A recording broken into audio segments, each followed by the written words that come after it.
नमस्कार। मैं डॉक्टर पूर्णिमा शर्मा और आप देख रहे हैं वाव इंडिया का स्पेशल प्रोग्राम। आओ कुछ बात करें। हम लोग इन कुछ एपिसोड्स में अल्टरनेटिव मेडिसिन के बारे में बात कर रहे हैं।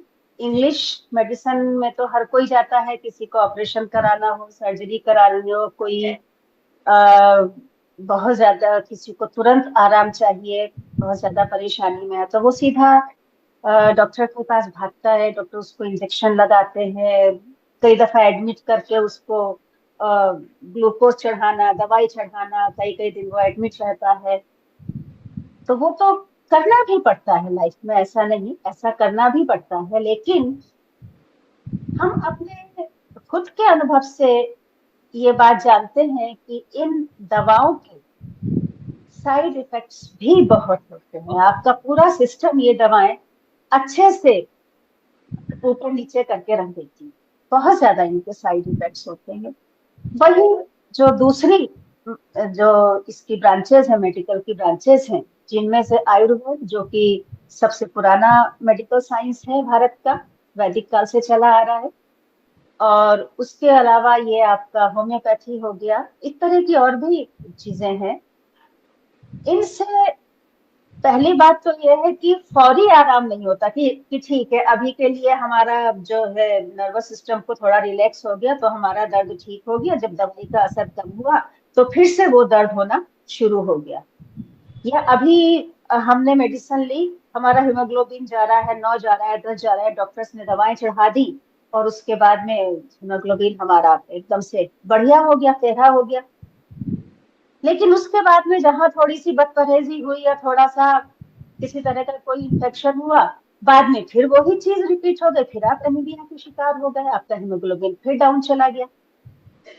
तो ये होते हैं। जबकि आयुर्वेदिक मेडिसिन और जो आपका होम्योपैथी है, होम्योपैथी मेडिसिन से जो इलाज होता है वो हमने तो अपने अनुभव से यही जाना है कि वो परमानेंट होता है, जल्दी से आपको वो बीमारी पलट के नहीं आती।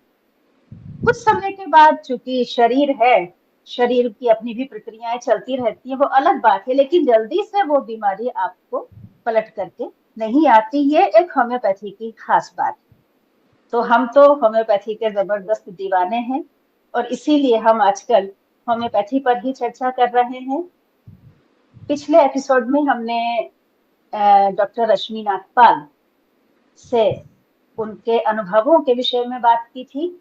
आज उन्हीं से हम एनीमिया के बारे में बात करने जा रहे हैं, इसीलिए हमने हीमोग्लोबिन की चर्चा भी छेड़ी थी।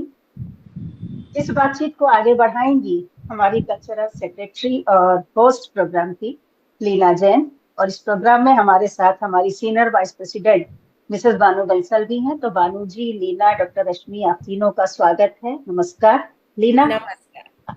अब आप स्क्रीन संभालिए अपनी। Thank you so much, thank you so much. Purnima ji, आपने बिल्कुल ठीक कहा कि एनीमिया आज के समय में खासकर कि महिलाओं में बहुत परेशानियां क्रिएट कर रहा है।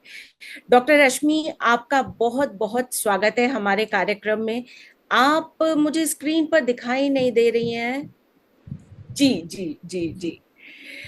तो सबसे पहले तो डॉक्टर रश्मि आपसे यही पूछना चाहूंगी कि ये जो एनीमिया विमेन में मतलब अक्रॉस ऑल एजेस इतना कॉमन हो गया है, तो इसका कारण क्या है? क्या हम सही तरीके से खा नहीं रहे हैं? पहले जमाने में होता था कि फूड की अवेलेबिलिटी कम थी। आज के समय में रिसोर्सेज होने के बावजूद अगर एनीमिया हो रहा है तो क्या कारण है? ठीक। पहले इसके लिए ना हम पहले ये समझते हैं अनीमिया होता क्या है। हम्म। अनीमिया का मतलब अगर हम देखें सिर्फ हिंदी में, इसका मतलब है रक्त का अल्प होना, कम होना। बिल्कुल। रक्त कौन से पार्ट का? रक्त में तो बहुत सारे पार्ट हैं। हम्म। डब्ल्यूबीसी है, प्लेटलेट्स हैं, आरबीसी है। तो आरबीसी का कम होना यानी कि लाल कोशिकाएं जो हैं वो हम्म। कम होना। ठीक है, लाल रक्त को कोशिकाएं का कम होना या हीमोग्लोबिन का कम होना, इसको राइट। अनीमिया बोला जाता है। ठीक है, ये बहुत और होता क्या है इस ये जो हीमोग्लोबिन है ना, ये हमारी जो श्वास हम अंदर ले रहे हैं, उस हम्म। ऑक्सीजन का कैरियर है। और बॉडी के हर पार्ट में लेके जाता है। वो गाड़ी है जो हर बॉडी पार्ट को ऑक्सीजन देती है। ऑक्सीजन देती है, बिल्कुल। जब ये कम हो जाएगी तो हमारी बॉडी भी थकान महसूस करेगी, क्योंकि हर सेल में ऑक्सीजन ऑक्सीजन पहुंचेगी। नहीं पहुंच पा रहा है। एक चीज आपसे हम शुरुआत में पूछना चाह रहे हैं कि ये जो हीमोग्लोबिन कम होना, जिसको एनीमिया कहा जाता है, और रक्ताल्पता, ये दोनों क्या एक ही चीजें हैं या इन दोनों में कोई फर्क है? आरबीसी का कम होना और डब्ल्यूबीसी का कम होना। आरबीसी, अगर किसी को बहुत सीवियर ब्लीडिंग हो गई तो आरबीसी कम हो गया, उसमें डायरेक्टली हीमोग्लोबिन भी कम हो गया। और कई बार आरबीसी नॉर्मल होने के बावजूद भी हीमोग्लोबिन कम है, क्योंकि उसमें दो कंपोनेंट्स हैं, हीम यानी कि आयरन, दूसरा पार्ट है ग्लोबिन, हीमोग्लोबिन ग्लोबुलिन। तो आयरन और ग्लोबुलिन दो पार्ट्स में से कहीं वहां कमी आ जाए, उसको भी, उससे हीमोग्लोबिन कम हो सकता है। ठीक है। और तो सबसे रक्ताल्पता यही कहलाता है? रक्ताल्पता भी इसी को कहते हैं, रक्त की कमी हो गई, या वो डिफरेंट चीज है? कमी होना is RBC come. RBC. RBC come. But इस टर्मिनोलॉजी को बहुत क्लोजली इसलिए कहा जाता है क्योंकि RBC is carrier of haemoglobin. Right. ठीक है। अच्छा, अब ये इसके कॉजेस क्या है? पहली चीज, आयरन डेफिशिएंसी एनीमिया, जो वर्ल्ड में बहुत ज्यादा कारण है इसका। इसमें क्यों आरबीसी? इसके कारण कुछ कारण तो हमें पता है कि आयरन ले नहीं रहा, आपकी डाइट ठीक नहीं है, बैलेंस नहीं है, आयरन नहीं जा रहा है बॉडी में, या वो को फैक्टर्स जो आयरन को एब्जॉर्ब कराते हैं बॉडी में वो नहीं जा रहे हैं, या फिर आयरन एब्जॉर्ब नहीं हो रहा बॉडी में, इंटेस्टाइनल कोई प्रॉब्लम चल रही है, पेट खराब रहता है, बैक्टीरिया रहता है, तो वो भी एक कारण है। बिल्कुल। दूसरा, ब्लीडिंग ज्यादा हो रही है, मेंस्ट्रुअल ब्लीडिंग ज्यादा हो रही है, या कहीं और से ब्लीडिंग ज्यादा हो रही है, वो भी एक कारण हो सकता है। एक बहुत इंपॉर्टेंट कारण और भी है, ये मेरा मानना है, कोका कोला या ऐसी कोई भी हम एरेटेड ड्रिंक लेते हैं, कहीं कोई मात्रा में ऐसे तत्व होते हैं जो आयरन को एब्जॉर्ब नहीं करने देते। कई लोग बैठ के घास खाते हैं, दूब घास खाते रहते हैं ना, कईयों को आदत होती है। और आप तो जानती होंगी पूर्णिमा जी, दूब घास आयुर्वेदा में बहुत इंपॉर्टेंट मेडिकेशन है। बिल्कुल बिल्कुल बिल्कुल। अनीमिया के लिए भी यूज होती है।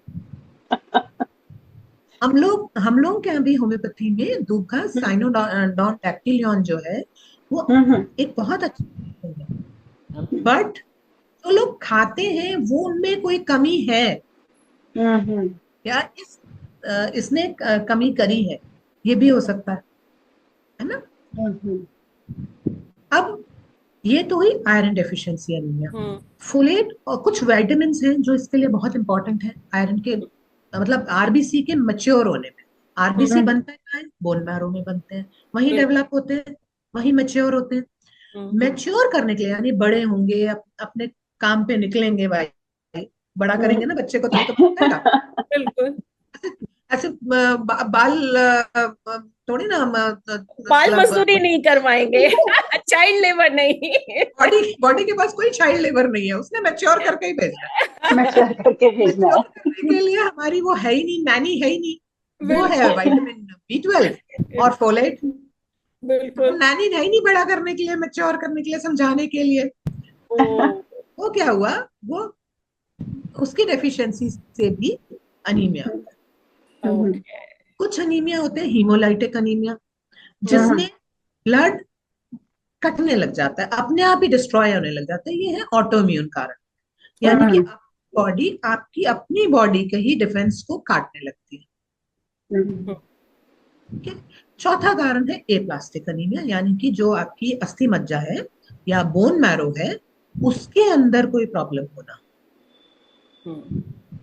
तो ये चार मेन कारण है, और जो हम ज्यादातर डील करते हैं, जो कॉमनली डील होता है, वो है आयरन डेफिशिएंसी एनीमिया। तो क्या डॉक्टर रश्मि, अगर मान लीजिए किसी को एनीमिया, मतलब उसको उसका हीमोग्लोबिन कम आया है, थकान महसूस होती है, जो एनीमिया के लक्षण होते हैं, तो उसको डॉक्टर से ये चारों चीजें रूल आउट करानी पड़ेंगी, या वो खुद से आयरन अगर अपनी डाइट में इंक्लूड ज्यादा कर ले तो कराना काम चाहिए। हो जाएगा? देखिए ब्लड टेस्ट। जब तक, हाँ, आप बेसिक ब्लड टेस्ट, सीबीसी और पेरिफेरल हम्म, स्मीयर कराएं, उससे एक अंदाजा हो जाता है। नहीं होता तो नेक्स्ट टेस्ट। जब तक आप कारण नहीं ढूंढेंगे, हम्म। आपका हीमोग्लोबिन राइज नहीं होगा। आप हम्म, जितने मर्जी सप्लीमेंट्स लेते रहिए, सप्लीमेंट आपने लिए मगर आपको डायरिया रहता है, और आप हम्म, आयरन ले रहे हैं, तो आयरन तो आपके डायरिया मतलब स्टूल में निकल जा निकल रहा जा है रहा है, सारा, निकल एब्जॉर्ब ही जाएगा। नहीं। उसको आप एड्रेस ही नहीं कर रहे हो, तो अनीमिया का सप्लीमेंट लेने का कोई फायदा नहीं है। हम्म। अच्छा, एक बात आपसे और पूछूंगे डॉक्टर रश्मि, कि जैसे चलिए इंग्लिश मेडिसिन में तो वो कहते हैं कि आप लैब टेस्ट करा लीजिए, ब्लड टेस्ट करा लिया, ये करा लिया, जिससे कि पता चल गया कि हीमोग्लोबिन कितना है, एनीमिया की क्या स्थिति है।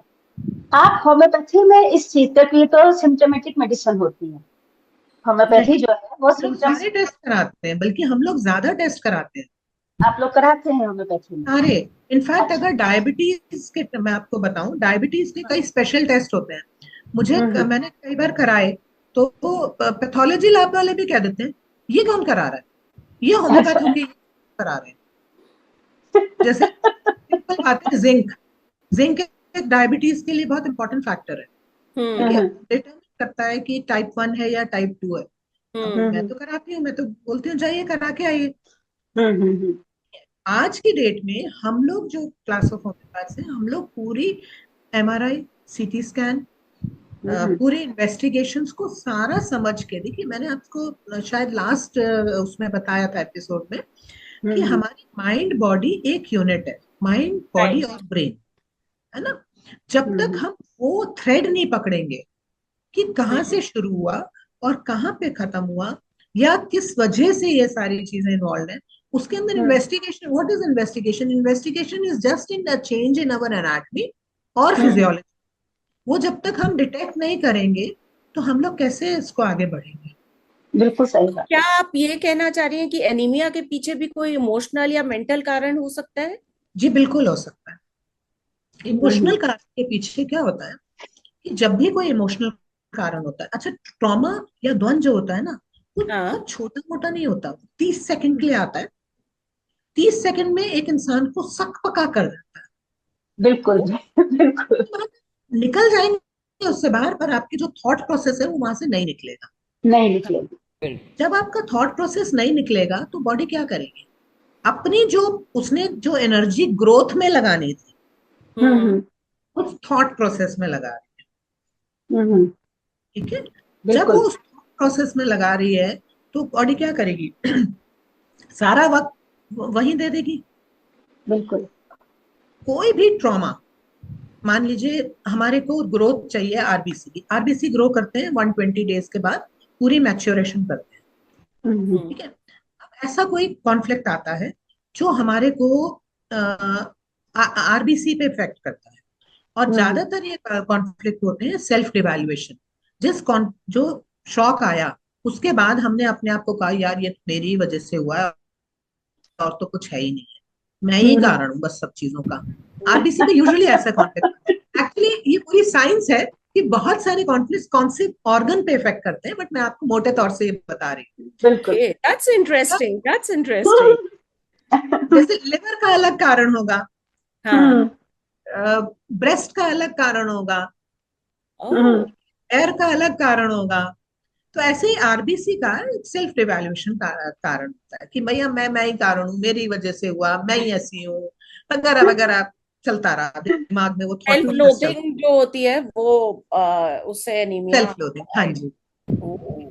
तो उस केस में क्या होगा, कि हमारी बॉडी जो है सारा कुछ इस कारण को निकालने में लगा देगी एनर्जी, तो आरबीसी बनेगी ही नहीं, अनीमिया हो जाएगा। नहीं आ जाएगा। क्योंकि वो बहुत बड़ी चीज है, जो दिमाग है, जो थॉट है ना, वो हाँ, निकालना इतना आसान नहीं है। इसीलिए हर बीमारी एक साइकोसोमैटिक एंगल से देखनी चाहिए, ना कि, मतलब लोग क्या करते हैं, सोचते हैं कि तो जो सिर्फ बॉडी, फिजिकल एंगल से देखते हैं। फिजिकल एंगल से देखना। लोग क्या करते हैं, ये सोचते हैं कि जैसे ये बीमारी है तो हमारी ये साइकोलॉजी होगी। हाँ हम हाँ उल्टा हाँ हाँ, करते हैं, हम कहते हैं आपकी ये सोच है तो आपको ये इसलिए ये बीमारी हुआ है। आएगी आएगी, आप लिखवा बिल्कुल लीजिए, बिल्कुल। आप ये टेस्ट करवा लीजिए जाके, आपको हम्म ये मिलेगा ही मिलेगा। हम्म। आपको मैं एक एग्जांपल दूं, थोड़ा सा हटके हम्म, है इससे। बिल्कुल जी जी। बिल्कुल। साल पहले की बात है, मेरे हम्म क्लिनिक पे कोई आए एंड ही सेड कि मेरा लेफ्ट नहीं, मेरा right greater toe hmm gangrene है। हम्म तो वो भी ऐसे ही आपकी तरह जानना चाहते थे कि कोई ऐसे इमोशनल कारण या कुछ कारण है। मैंने कहा हम्म, कितने सालों से? कहते 4 साल पहले मेट्रो में जा रहा था, चोट लगी और उसमें एस्केलेटर में पैर आ गया। ओ। ठीक है। अब मेरा नेक्स्ट सवाल उनको ये था, क्योंकि एक कैलकुलेशन होती है कि बीमारी आने से कितना समय पहले आपका ट्रॉमा हुआ है। हम्म हम्म नहीं आज ही आज ट्रॉमा हुआ है, आज बीमारी आ गई, उसका भी एक कैलकुलेशन, इतने मंथ्स पहले इतना ग्राफ बनना चाहिए। तो मैंने उन्हें हम्म बोला 7 साल पहले ऐसा क्या हुआ जहां पे आपने अपनी अथॉरिटी लूज कर दी है या बहुत हम्म मेजर फाइनेंशियल लॉस। वो हम्म, खड़े हो गए अपनी सीट से और उन्होंने बोला किसी ने मेरे बारे में आपको बता दिया है क्या? हाँ, मैं तो आपको जानती नहीं, फर्स्ट टाइम मिल रही हूँ। हम्म पार्क पार्क में आपने पूछा होगा, ये लोकल रहते थे। हम्म जी मैंने, मेरी तो कोई बात नहीं हुई है, ऐसी बात आप बताएं क्या बात? कहता है हम्म, 7 साल पहले मैंने 7 करोड़ का नुकसान किया था। ओ। तो ये ट्रॉमा है ना। बिल्कुल। 4 साल के बाद उनका अंगूठा कट जाता है। अथॉरिटी, हाँ, कि अपनी वो बिजनेस बंद करना पड़ा उनको, औरों के बिजनेस के ऊपर रिलाय करना पड़ा। वो एक बहुत हम्म, बड़ी अथॉरिटी है।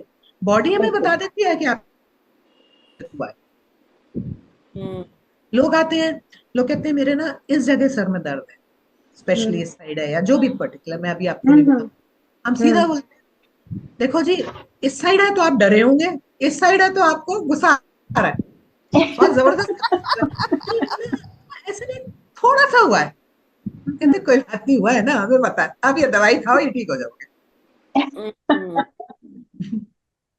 तो जी। ये साइकोसोमैटिक्स है कि हम्म आपकी सोच और आपकी साथ घटित हुए हुए इंस्टांसेस आपकी बीमारियों को शेप करते हैं, हम्म। Chronic disease.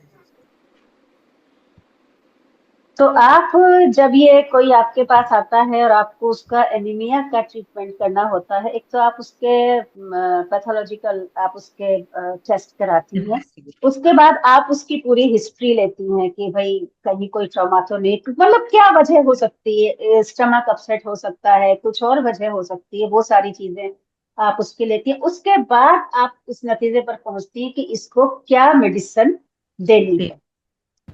जी जी लंबा पूरा होम्योपैथी में ये प्रोसीजर, जो प्रोसेस है, बिल्कुल बहुत। जी। बिल्कुल। इनको क्या दवा देनी चाहिए, इनको अभी सप्लीमेंट्स की जरूरत है या नहीं, हम्म। फिर इनकी डाइट कैसी होनी चाहिए, डाइट। जी। किस तरह से हमें बैलेंस करना है, हम्म। पूरी पूरी एक पूरा चार्ट, एक प्लान ऑफ एक्शन बनता है, फिर दवा दी जाती है पर्सन। जी। अच्छा, अगर जो लोग नॉर्मल हैं उनके लिए आप क्या गाइडलाइंस देंगी कि एनीमिया के प्रिवेंशन के लिए क्या किया जाए? प्रिवेंशन के लिए पहले है healthy diet, healthy balance diet, hmm है ना। जैसे हेल्दी मैंने लाइफ स्टाइल और हेल्दी डाइट। लाइफ, जैसे हम्म अभी हम लोग, मैंने आपसे अभी कोक का जिक्र किया या इरेटेड ड्रिंक्स का जिक्र किया, हम्म उसका कंजम्पशन जो है वो कहीं ना कहीं हमको, हमारी बॉडी को डिक्योरेट कर रहा है। One example could be this hmm anaemia. तो बाकी जो डाइट हम लोग जो ये बर्गर्स और जो बाकी जो ये स्ट्रेस, इनको स्ट्रेस फूड्स कहा जाता है, ये खाते हैं। ये हम्म चीजें ना खा के अपनी हिंदुस्तानी चीजें हम दोबारा वापस लें, हमारी दादी माँ के नुस्खे दोबारा निकालें। एक मेरी दादी का एक बहुत छोटा जी नुस्खा है, आपको बताती हूँ। हम लोग तो सर्दियों में बहुत लेते हैं, हम बोलते हैं दादी माँ का नुस्खा। हाँ जी। वो बादाम वो बादाम पीसती थी, सुबह सुबह दौरी डंडे की आवाज आती थी उनकी, हाँ 5 बादाम 2 किशमिश पीसती थी।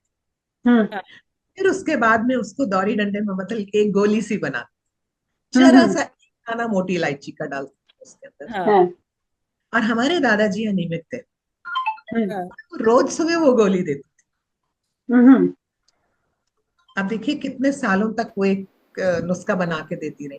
तो हम लोग अपने जब पेरेंट्स के साथ जो हमने अपनी सभ्यता में सीखा है ना, इसको हम लूज ना करें। इनका बिल्कुल। कहीं ना कहीं कोई एक मीनिंग है। हम्म। दवाई खाना पड़े चाहे कोई भी हो, चाहे होम्योपैथी क्यों ना हो, क्यों खाएं। दूसरी बात, खुश रहें और मस्त रहें। खुश रहे मस्त रहे, ये तो सबसे बड़ा सूत्र है जी। किसी भी बीमारी को, बीमारी हो या ना, ये सबसे बड़ा सूत्र है। बिल्कुल। कंपैरिजन नहीं करें, उसके पास बड़ी बात, उसके पास कंपैरिजन येलो नहीं वाली का करें। शर्ट है, मेरे पास ब्लू वाली है, मेरे को येलो ही चाहिए और वही येलो चाहिए। अपने अपने ब्लू भी अच्छा है। अपना भी अच्छा है, बिल्कुल नहीं, बिल्कुल। एक चीज और भी है ना, कि मेरे बड़े भाई की थाली में घी ज्यादा क्यों है दाल में, मेरी दाल में कम घी क्यों है, वो भी कंपैरिजन है। हम लोग सिखाते हैं बच्चों को। हम लोग बच्चा सिखाते हैं, पैदा बिल्कुल। होता है ना, उसकी नाक ना उसके जैसी है, उसकी उसका मुंह रंग काला है, ये है वो है। पैदा होते ही, वो मूवी थी ना, थ्री इडियट्स, हाँ, उसमें बोलता हाँ, है तुझे जो करना है कर, तुझे फुटबॉल खेलनी है तो फुटबॉल खेल, फुटबॉल के। कोई टेंशन नहीं है, तेरे को इंजीनियर बनने की जरूरत नहीं है। सही बात है। कंपैरिजन हम कराते हैं, और वहीं से बिल्कुल। ही वो बीज बोता है हमारे को साइकोसोमैटिक्स का। तो हम्म, वो बीज आइडेंटिफाई करें कि हम अपने ही बच्चों को कैसे नुकसान पहुंचा रहे हैं। एक्चुअली क्या है, हम लोग कभी मरता नहीं है, लाइफ कभी नहीं मरती है, अगली जनरेशन में वो जीती है। हम अपने बिल्कुल। बच्चों में जिए, हमारे पूर्वज हमारे में जी रहे हैं। तो जब तो हमें क्या ये जो हम बात करते हैं, जब इमोशनल ट्रॉमा की बात करते हैं, ये जनरेशन टू जनरेशन भी पास होता है, जब साइकोलॉजी में हम मानते हैं, तो क्या होम्योपैथी उसको भी कंसिडर करती है? बिल्कुल, जनरेशनल ट्रॉमा बहुत इम्पोर्टेंट है। हम्म मैं आपको बताती हूँ, जो एक्चुअली क्या होता है, आप ऐसे समझिए, हम्म जब हमारी नानी पैदा हुई थी ना, तो हम्म। उनके ओवा में हम पैदा हो चुके थे। हम्म। ओके। ठीक है, वो हमारा वजूद अब आया हम्म हमारी बर्थ के साथ, बट हमारा वो सेल, वो बीज, वो पैदा हो चुका था। तो जो चीजें उसने उस टाइम पे देखी, हम्म जो स्ट्रेसेस देखे, उन स्ट्रेसेस की इम्प्रिंट हमारी ब्रेन में है। एक और एग्जांपल, इसी को कहते हैं जेनेटिक। जेनेटिक। अब एक यूरिक एसिड बहुत कॉमन हाँ प्रॉब्लम समझते हैं। हाँ। यूरिक एसिड में क्या होता है कि आज से 70,000 साल पहले, हम्म जब आइस एज आई थी, हम्म। तो जो ट्रीज हैं उन पे फ्रूट कम हो गया था, हाँ। हो गया था, यानी कि हमारे पास खाना नहीं। तो हम्म बॉडी ने क्या किया, फ्रुक्टोज को थोड़ा हाई रखने के लिए बॉडी में, ताकि ग्लूकोज हमारी बॉडी में आता रहे और हमारी बॉडी की एनर्जी कम ना हो और हम सरवाइव कर सकें, हम्म एक एलिमेंट को बढ़ा दिया, वो था यूरिक एसिड। कि हम्म। जो चीज तो बाहर निकलनी थी वो ब्लड में अब पाई जा रही, हम्म और उससे हमारे ग्लूकोज लेवल्स थोड़े रेज रहे। हम्म ये जो प्रोग्राम रन हुआ था, ये रन हुआ था 70,000 साल पहले। आज हम्म। भी वो रन होता है, आज भी humans is the only animal जिसमें यूरिक एसिड रेज होता है। This is hmm. जेनेटिक। हम्म। अच्छा, इसका क्या कोई, ये जैसे कोई नॉनवेज खाता है ये सब, इससे भी कुछ लिंक होता है हीमोग्लोबिन का, या अभी जैसे यूरिक एसिड की बात चल रही है, हाँ, इसका उससे भी डेफिनेटली होता है, डेफिनेटली होता है, हाई प्रोटीन से होता है। देखिए, हम्म हम हाइपोटेंशन? एक चीज होती है जेनेटिक प्रोग्राम जो हमारी बॉडी में रन कर रहा है। हम्म तो यूरिक एसिड, सब मांस जो खाते हैं उनको तो नहीं यूरिक एसिड रेज करता। हम्म जब तक आपका थॉट प्रोसेस मैच नहीं करेगा उस फिजिकल चीज को, तब तक वो नहीं आएगी बीमारी। कितने लोग मांस खाते हैं, नहीं होता। और कोई कहता है जी मैं कभी कभी खाता हूँ, फिर भी होता है हम्म। रेज। अच्छा, हीमोग्लोबिन प्रॉपर रहे, पहले तो आप सब हमारे दर्शकों को ये बताइए कि महिलाओं में हीमोग्लोबिन की लोअर अपर रेंज क्या होनी चाहिए और पुरुषों में क्या होनी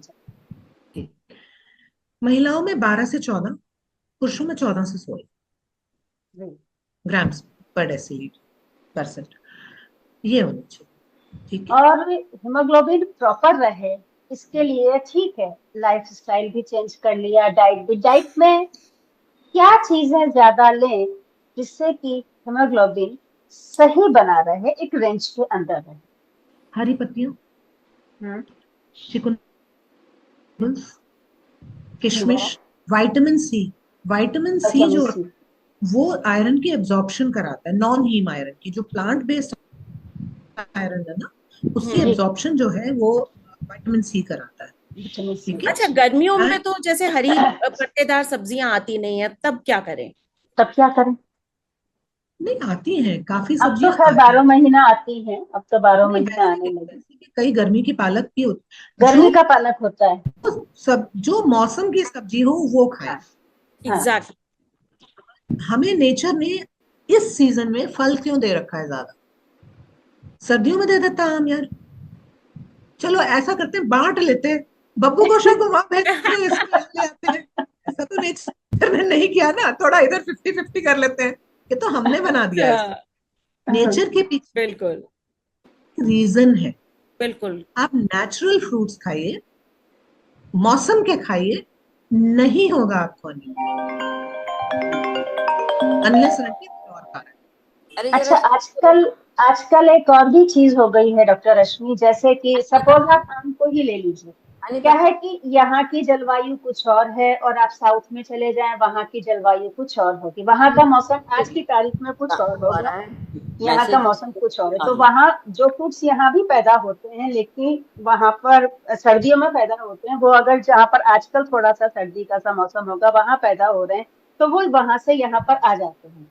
तो इस तरह से तो देखा जाए तो सारी ही चीजें मौसमी हो गई, सीजनल हो गई, क्योंकि है। जहां पर वो सीजन वो चल तो रहा है वहां से कीवी ट्रांसपोर्ट को होके आ जाती है।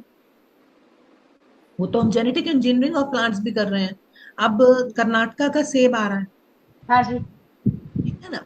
इसके ऊपर तो पूरी, जब तक हमें रिसर्च नहीं आएगी हम नहीं कह सकते कुछ भी। अब जैसे हमारे यहाँ कहते हैं कि आम जब तक बारिश ना हो तब तक नहीं खाना चाहिए, लेकिन गुजरात में चूंकि पहले से थोड़ा मौसम अलग हो जाता है, गुजरात का आम सबसे पहले आना शुरू हो जाता है, बिल्कुल, तो क्या वो नहीं खाना चाहिए? एक कॉमन सी बात पूछ रही देखिए, जब ये कहा जाता था कि ये आम नहीं खाना चाहिए, तब आपका लोकल आम होता था।